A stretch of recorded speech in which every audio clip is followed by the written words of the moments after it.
The film opens with an actress named May Alice, waking in a hospital bed, struggling to reach the call bell. She briefly calms when she sees herself on TV, but when the nurse arrives and asks if she knows where and who she is, she asks for help to get up, unaware she's been in an accident and undergone spinal surgery, leaving her paraplegic. When she learns the truth, she panics and becomes hysterical. I'd crash out too, knowing I can't get on my knees anymore. Later, during hydrotherapy, she struggles and her cynicism surfaces. She argues with her physical therapist and demands to be taken back to her room. The therapist tells her to go herself if she can. She tries, cussing him out as she does. The next day, she exercises alongside other patients, but eventually breaks down in tears because she just keeps flailing. She later calls her manager, asking to be withdrawn from the facility and for him to handle the insurance company. At the airport, two women approach for her autograph, praising her and hoping for a comeback. She thanks them quietly, hiding her emotions behind sunglasses. The movie is called Passion Fish because of the way she flails like a fish during her physical therapy. During another session, May Alice explains she was injured in a taxi accident on the way to get her legs waxed, and now that won't be an issue. They chat about her soap opera career and what brought her back to Louisiana, her hometown. When the therapist tries to give a pep talk, May Alice cuts her off, saying she doesn't want visitors at her house. Arriving home, the big back nurse notes there's no ramp and the house isn't prepared. May Alice is carried inside, bathed, and left to spend her nights watching television. At 3 a.m., the nurse urges her to sleep, but she refuses. The next morning, the nurse urges May Alice to eat breakfast in bed. When she refuses, the nurse takes the remote, warning her no TV until she eats. Instead, May Alice flings the food against the wall, prompting the nurse to quit. But the nurse licks the food before she leaves. A series of nurses follow, but none of them stick. Finally, Nurse Chantel arrives by bus. She looks around and thinks, "What in the white hell did I get myself into?" She finds May Alice passed out on the couch, TV playing static, and the thrown eggs still stuck to the wall. Chantel helps her clean up, and May Alice warns her to keep any personal problems to herself. While bathing her, May Alice asks if Chantel has been doing this long. Chantel says she hasn't done caretaking before, and when asked what she's heard about May Alice from the agency, she says they called May Alice a beach on wheels. I already know y'all wondering what I'm going to say about Chantel's hair, but I kind of love it. Later, Chantel hands her the remote, which brightens May Alice's mood. Chantel asks how she'll know when she's needed. May Alice says she just turns the volume up. Then when Chantel goes to her new room, she quietly cries because of how unaesthetic it is. At breakfast the next day, May Alice is picky about the grapefruit. Chantel decides to put heaps of sugar on it and chows down. May Alice allows her to use the car out back to do grocery shopping. Chantel drives the car but runs out of gas. A local man offers help, peppering her with questions.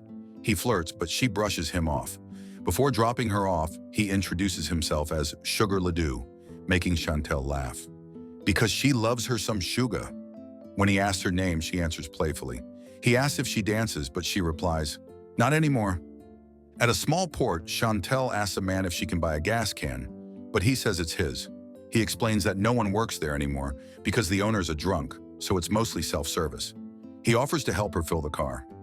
Meanwhile, at home, May Alice wants to take a fat deuce, but falls on her face and struggles to crawl back to the living room. While filling the tank, the man notices the car once belonged to May Alice's father. He mentions hearing she can no longer get on all fours, and Chantel confirms it. When he asks how she's doing, Chantel says the house could use some work. He offers to do carpentry and fix things up. When Chantel returns, May Alice immediately asks for wine. Upon learning about the bathroom fall, Chantel checks her legs. Nothing appears broken, but there's a bruise on her hip. Chantel insists on getting an x-ray, but May Alice refuses, snapping at her. She admits she thought Chantel left and quit, but Chantel says she needs the job considering she's broke. The next day, May Alice's uncle, Chubby Reeves, visits. Chantel greets him in the kitchen, where he rummages through cupboards for liquor and fried green tomatoes. They head to his old photography workshop and find a stash of bottles. Later, May Alice and Reeves enjoy drinks and conversation until he passes out on the couch. The next morning, Chantel pushes May Alice to work on her upper body strength because Chantel is tired of wiping May Alice's booty. She takes her outside by the lake. When handed a dumbbell, May Alice drops it on purpose, refusing to cooperate.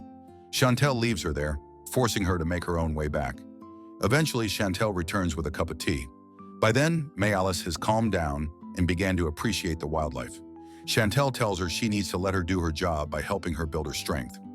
The next day, May Alice gets an uninvited visit from old acquaintances, T. Marie and Precious. Oh, that's not the Precious I was expecting. She tries to signal Chantel not to have them for lunch, but it's too late. She's already invited them. The low-income white girls launch into endless chatter about their trivial lives, quickly exhausting May Alice's patience.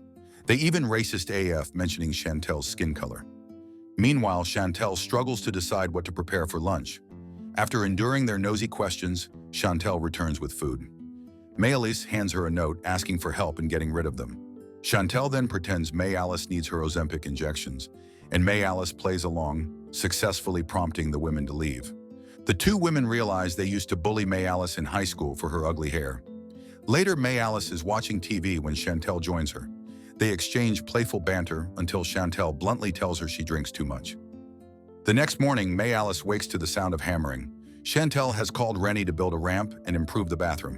When May Alice goes out, she recognizes him, and they share a brief reunion. I suddenly hear her kitty purring. Meow, wishing she was the one getting hammered by him. She invites him in for a drink and asks about his life and family. After he leaves, she admits to Chantel that she once had a crush on him. That evening, while drinking and watching TV, May Alice attempts to give herself a fistful of pleasure, but ends up crying. The next day, while Chantel takes the car to town for repairs, a man named Luther stops by looking for her. He asks May Alice a few questions and then says to tell Chantel he's sorry, without giving his name. In town, Chantel sits at a diner and runs into Sugar. He invites her to lunch, and though she initially plays hard to get, she eventually agrees. They eat while watching horse races, after which he introduces her to his first daughter, Albertine. She asks about his children, and he lists them all, and it's longer than a CVS receipt. That night, Chantel goes out to a party where she meets Sugar again. They dance, talk, and eventually kiss when he asks her to spend the night with him. Back at home, May Alice, watching TV alone, suddenly switches it off and screams. She goes to Uncle Reeves' old darkroom shack and finds a bottle of liquor. Meanwhile, Sugar and Chantel are about to add to his long CVS receipt, but she begins to cry. She asks to stay the night, and he agrees. The next day, Chantel returns home looking for May Alice and finds her in Reeves's darkroom developing photos. Spotting the bottles May Alice has been drinking from, she tries to confront her about it, but May Alice throws it back at her, saying she knows about Chantel's past addiction. She then shows Chantel a photo she took of Luther, surprising her with the news that he had dropped by. Chantel opens up about her history.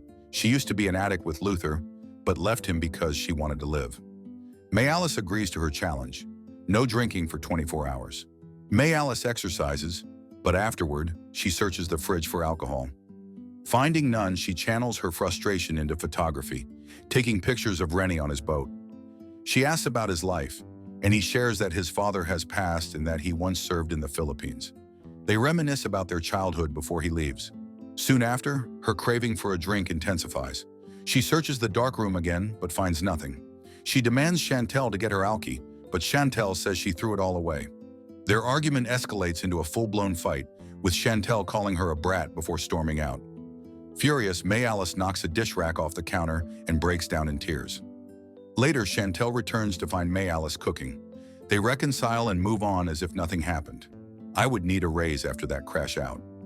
The next day, May Alice's daytime television friends visit.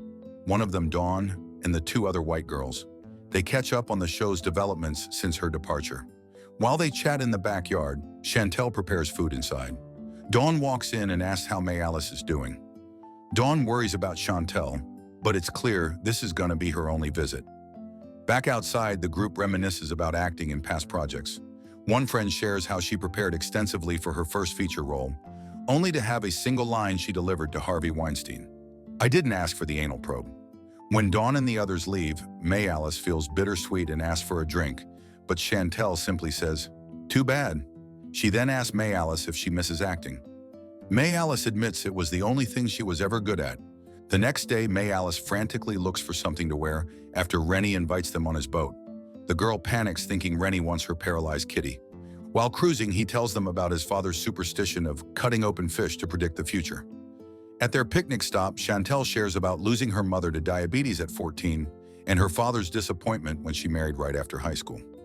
Rennie catches a fish, opens its stomach, and finds 2 passion fish, giving one to each woman and telling them to squeeze it while thinking of someone they want to love them. When the boat won't start, he tells the story of Misery Island, named after a slave woman who went insane after losing her child. He rubs mud on May Alice's legs to protect her from mosquitoes. Well, it's not like she'd feel the itchiness. They eventually make it back at night, spotting wildlife along the way, and May Alice enjoys Rennie's company. Turns out he's married and he looks at her longingly like he finna cheat on his wife. That night, she dreams of kissing Rennie on a boat ramp, only to be interrupted by Chantel appearing as the slave woman, reunited with her child. When May Alice tells Chantel about the dream, she warns her not to dream about it again because it's low-key racist. Driving through town later, they see Rennie with his wife and kids, leaving May Alice disheartened. She asks to buy more film before heading to her physical therapy appointment, where the therapist notices her fingering strength improving. Meanwhile, at Sugar's place, Chantel asks Albertine if she was ever angry after her parents' breakup. Albertine says she came to understand they were just people with their own problems. Later, Chantel becomes intimate with Sugar, almost catching type 2 diabetes herself from all the sweetness. On the drive home, May Alice notices Chantel drifting off and asks what she did while she was at her appointment. Chantel says she drank some sugar syrup. Later, Chantel gets a voicemail from her father saying he and her daughter, Danita, will visit that weekend. They arrive by bus, have lunch, and May Alice jokingly claims Chantel does most of the cooking. In the backyard, May Alice and Chantel's father talk about how he gained custody of Danita when Chantel was too cracked out. By the lake, Chantel gets emotional spending time with her daughter. At the fair, Chantel brings her father and Danita, while Sugar plays with his band. Rennie approaches May Alice, reminiscing about seeing her at a fair before she left for the city, and admitting he never got the chance to ask her to dance. She tells him he can visit anytime without pretending to fix things, but he should do it soon because she's currently ovulating. He looks like he's ready to hop on her wheelchair. Later in the darkroom, May Alice shows Danita how to develop photos. Chantel flips through them until a horn honks outside. Her father's leaving on the bus. She asks to visit Chicago, but he refuses.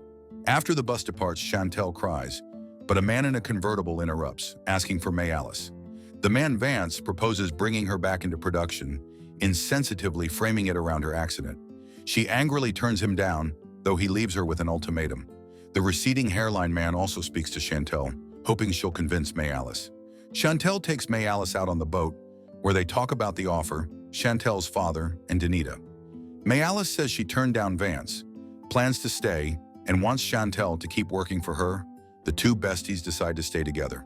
And that's the end of the movie, a very sweet 90s movie that can actually be found on YouTube. I love movies based in the South like this. It reminds me of classics like Eve's Bayou. What did y'all think of this one? If you like this video, make sure you subscribe and turn on notifications. We got lots more of foolishness on this channel that'll have you hollering. And if you like to watch more, just click here or here.